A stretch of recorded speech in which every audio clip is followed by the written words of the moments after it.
On today's tech tip, we'll focus on how to change a tube in a flat tire. Step one, you want to work, obviously you're going to want to loosen your axle nuts, okay? This particular bike has a 15 millimeter, so I'm going to use you can use an open or a closed-in wrench. I'm going to use the 15 millimeter. We're going to loosen it. This one's pretty snug, so we'll go ahead and loosen this side, and we'll go ahead and loosen this side as well. So you definitely want to make sure they're good and snug so they don't come off when you're out there riding. And then we'll loosen it. We'll take the wheel off here.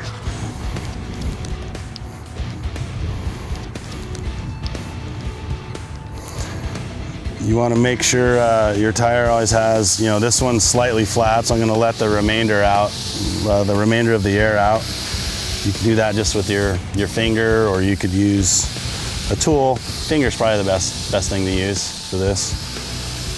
Especially if you're at the track, you don't always have all your tools with you, so.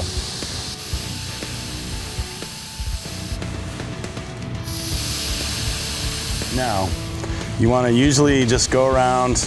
You can do a quick check, see if there's anything in the actual tire itself before we're going to take the tire off of the rim. So this one, probably just pick something out on the track, pick something up. Now you can use, if you're a bigger guy, you can use just your fingers, but we'll go ahead and use the proper tire levers. And you can take your tire lever, run it around. Some of these beads will be tighter than others, so sometimes it may take one or two. I've had to use even 3 of these sometimes to get one tire off. It just depends on, some of the tire beads are really, really tight on the rims. This particular one's not too bad. So you can put your tire down. It's always good to do a quick inspection on the rim, make sure there's nothing, like this has the rim tape. You want to always make sure you have that. Just make sure there's no holes where you want the one, that's where your valve goes. And you just want to make sure there's no other holes, like maybe a spoke could be sticking through and puncturing your tube on the inside. So this one looks good. No dings or dents or anything on your rim. Everything looks good. So then you want to take your tire. You're going to take out your old tube. You can, patch a tube. That's a whole nother level. We won't get into that on this video, but for all intents and purposes, you can obviously dispose of this tube. You'd want to get a new one out of the box, which would be this nice new one here. And then, just do a quick inspection. You want to, again, you've inspected the outside of the tire, so now you just want to, lightly run your fingers around the inside, make sure there isn't anything inside of here that could be still in your tire, but you can't see it from the outside. Or just to make sure there isn't any cuts or any kind of damage to your tire. That could be, sometimes these beads get torn and they can catch the tube. There's a lot of different ways that come into play here. So this particular one is a directional tire. So now you would normally take a pump and just put a little bit of air in here. Just to give it a little bit of an inflation, not a ton. You just want to have it just enough so it stays like so. And you want to, because it'll be better for installation. So some tires have, they have the branding, and then on the opposite side will be your inflation pressure or things of that nature. If not, my personal preference, just to make things look aesthetically even, is if the branding's here, I'll put the valve here. Or sometimes you can do, like I said, sometimes they'll have the pressure and everything's right here. So you can also put the valve stem by where the pressure reads, because then it's easier to find, you're not looking for it. But this one, the pressure is over here, branding's here, so I'll put the valve here. Now you'll notice this is a directional tire, so it spins this way. So on the front it's not so bad because you can change it either side. On the rear it's a little trickier because you want to make sure the tire is going the proper direction that you're pedaling the bicycle. So now putting it back on, you obviously want to put, you know, the valve goes in the valve hole of the wheel or the rim, and then you're gonna slowly put it on. Again, you can do a lot of this by hand. You know, do as much of this stuff by hand as you can, because then it saves you a lot of you know, less use of tools to puncture your tube inside, because if you can sometimes catch the tube and pinch it. And then you always want to start, you know, always start back at your valve. So this particular one, I'm able to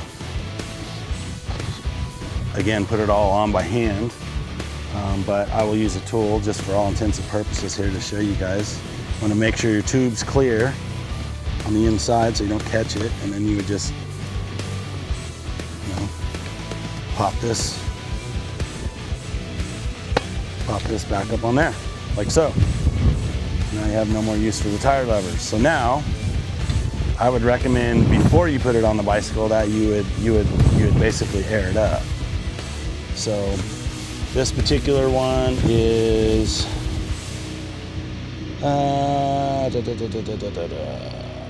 this says 110 pounds. I don't know if we're gonna do that today, but that's what it says.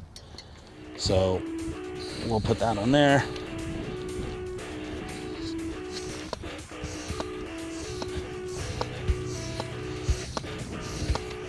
Now, it's always good to get some pressure in here. You don't want to fully inflate it. And then you want to just check to make sure that it's seated properly. Your bead, make sure it's not coming off of the rim on either side. You can see there's a little ridge that shows the bead, so you'd want to follow that right here. So if all looks well, we can just go ahead and, you know, air it up.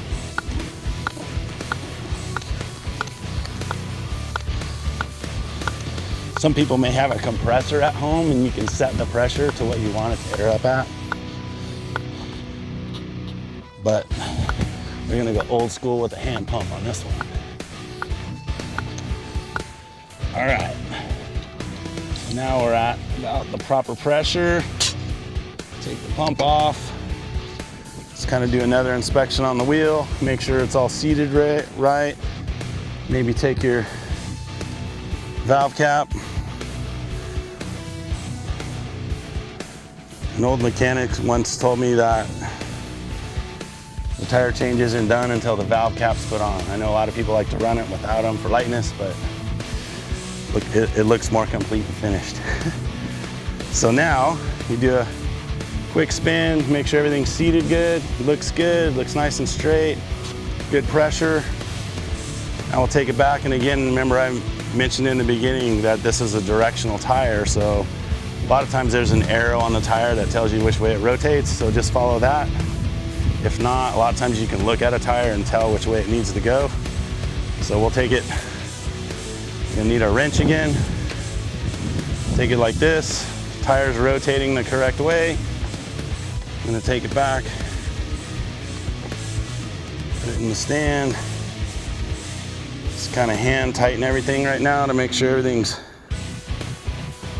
good and straight and centered. You want to make sure it's centered in the fork. You can look down this right now and see if it's off one way or the other. It should line up pretty straight as long as your wheels are dished correctly and everything's in alignment. So just take it, snug that. Give this, snug this side up. One last little cinch on each side, make sure we're good and solid, and there you have it. Change tube, ready to go race.